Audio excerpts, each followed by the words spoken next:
Right guys, thank you for joining me today. We are fresh with a brand new mic and a brand new attitude. We are going ham with The Phantom. It's a comic book from back in the day, adapted to a film with Billy Zane of all people. If you haven't checked it out, definitely go watch that movie. It's quite comical.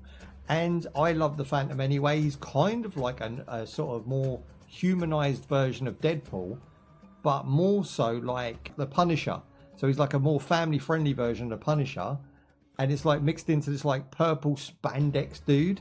He's pretty cool, and he rocks 245s. Come on now, this is before Tomb Raider. So we're going to be jumping in today and checking out The Phantom. So it's available on Steam and the console as well. I just want to go ahead and say that this is available across the board and will look great on the Nintendo Switch or Switch 2, baby. So it's a side-scrolling beat-em-up along the lines of something like Streets of Rage, which is my favourite series of all time. When it comes to beat-em-ups, it is one of the greats. But this game is trying to compare to that. So it is a single-player game with split-screen co-op, which is awesome. No internet required. Xbox and PlayStation controller support across the board. And of course, you don't need nothing more than a 960 GTX to run it. It basically runs on a potato. Right, let's jump into the story and see what the game offers. There's not really much to cover. The developers just threw me a copy and said, can you check our game out? Of course I can. I loves checking games out. Right, we're going to go slot 2, never slot 1, baby. Okay, so we can play as Phantom or Diana. I reckon I'm playing as Phantom. The game is called The Phantom. If I don't see the Phantom, what's the point in playing? Phantom's walk cycle's pretty hard.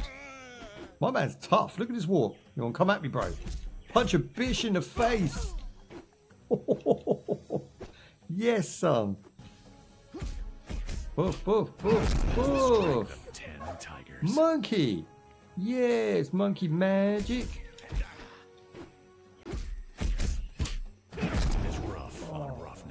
That's cool. I like the comic book style of that.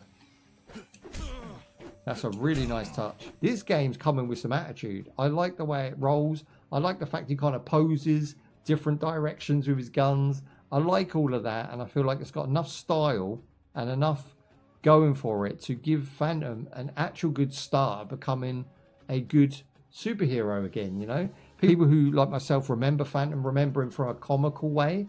But in the comic books, he was a bad man. I used to buy the comics on a regular basis, and he had skills. He was like the Punisher, but a little bit more PG-13. Oh, but yeah, you can see by like the hard black edges and the way that they've really nailed that comic book aspect. There he goes. Yes, Wolf.